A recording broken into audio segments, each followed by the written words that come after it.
Happy Tuesday, Warriors.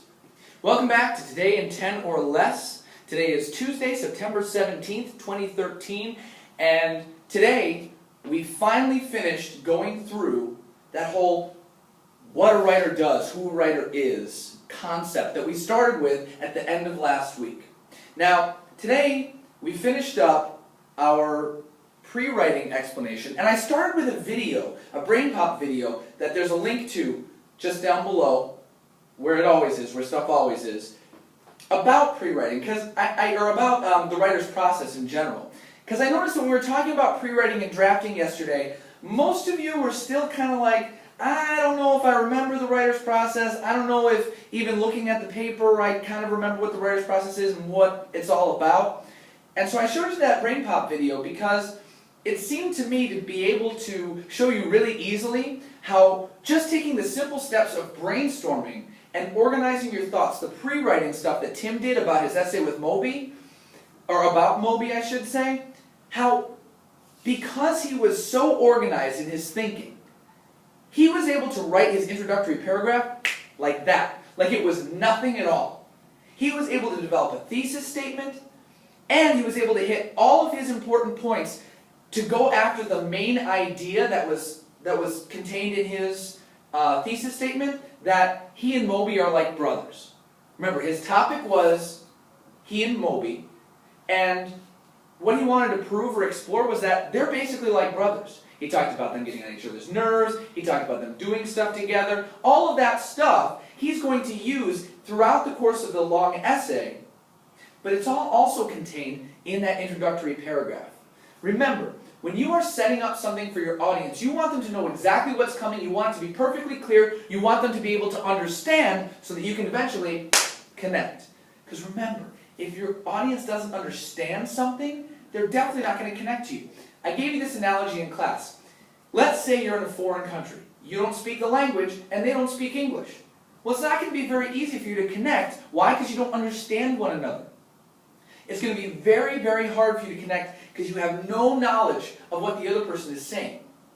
Similarly, in your writing, if your audience isn't getting it, you miss out on the chance to make a connection with somebody and to change somebody's lives. So let's get back to our notes then. Yesterday we talked about pre-writing, that brainstorming and organizing so that we have a skeleton around which to flesh. We talked about drafting, fleshing that out, getting the sketch down on the canvas. Well, now once we've got this sketch out, we have to do what people in the TV business and the movie business do whenever they have a finalized product, or their first version of the finalized product. They give it to a test audience. Now, why on earth would they give it to a test audience? Why would they do that? If you answered to see what people think, you're exactly right. Because guess what? If the purpose that those authors who created the screenplays isn't being met, if that purpose isn't connecting to an audience, let's say they have a character who's supposed to be the main character, he's supposed to be really likable, he's supposed to be able to be that everyman that everybody wants to connect to, and they give it to a test audience, and everybody in the test audience goes, yeah, I didn't really like that guy. Oops. Oops. The main idea is going to be completely sabotaged if we don't do a little reworking. That's where peer review comes in. Peer review is having another set of eyes to really look at what you've done and make sure that your main idea is getting communicated. Because if you're not getting good feedback, which is, as we know, the goal of peer review, if you're not getting good feedback about whether or not an audience can understand you, then you're not really going to know until it's probably too late after publication that some of your stuff that you were really expecting to hit just didn't hit. So your question that you have to ask yourself is my audience understanding? But not only that, are they reacting the way that I want them to? Because those screenwriters will actually go back and rework some stuff in order to make sure that that character that they wanted for everybody to connect with does that. Because it's probably what the whole show is hinged on. Well, if your writing is similar, and there is something that really needs to come across that's not coming across, you've got to rework that. That's where revising comes in. Now revising, the purpose of that is to smooth over all these areas of misunderstanding. Because remember, misunderstanding leads to no connecting. And that's our ultimate goal. So when we revise, we smooth over all these areas. We rework some stuff. Revising actually means rewriting. If we talk to somebody and we say, do you want to revise that statement? What we really mean is, do you want to change that? Do you want to reword that? Do you want to rewrite that statement? And so that's our goal, to rework the content, the stuff that's actually the meat of our writing. We need to rework that when we revise. So ultimately our question is, what should my piece be? What should my piece say? Is it saying that? And needing to rework so that it hits all of those points. Then we move on to editing. Editing is all that technical stuff. Our ideas are now in place. We've revised, we've rewritten, all of our ideas are in place, and now in order to be taken fully seriously, we need to make sure that our mechanics, what we call mechanics, grammar, spelling, punctuation, sometimes when you change punctuation, it winds up changing the order and meaning of ideas, and so all of that gets wrapped in so that we make sure we've got a nice, tight little package that readers can understand, take seriously, and connect to.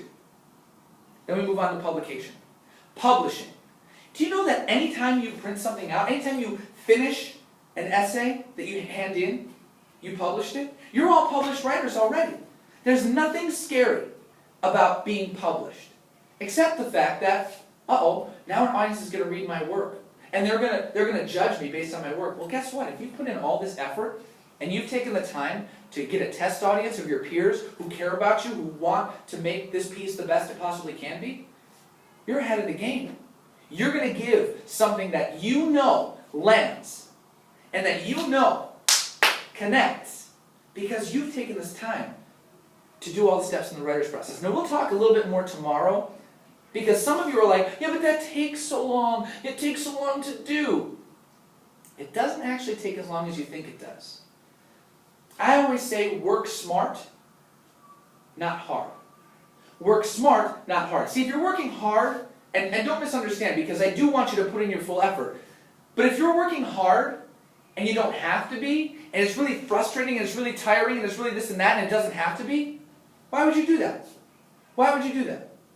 It's like if you're breaking up a road, okay, and you've got a pickaxe, but there's a jackhammer standing right here. Why would you, over and over, when you could pick up something that'll do it 3 times as fast and as efficiently? Makes sense, right? So the ultimate question here, when we create a piece of writing, when we follow the steps in the writer's process is, have I created a work of which I can be proud? I want you guys to be proud of your work. And I asked you this question too. This was what we ended the day with. How can you change the world with your writing?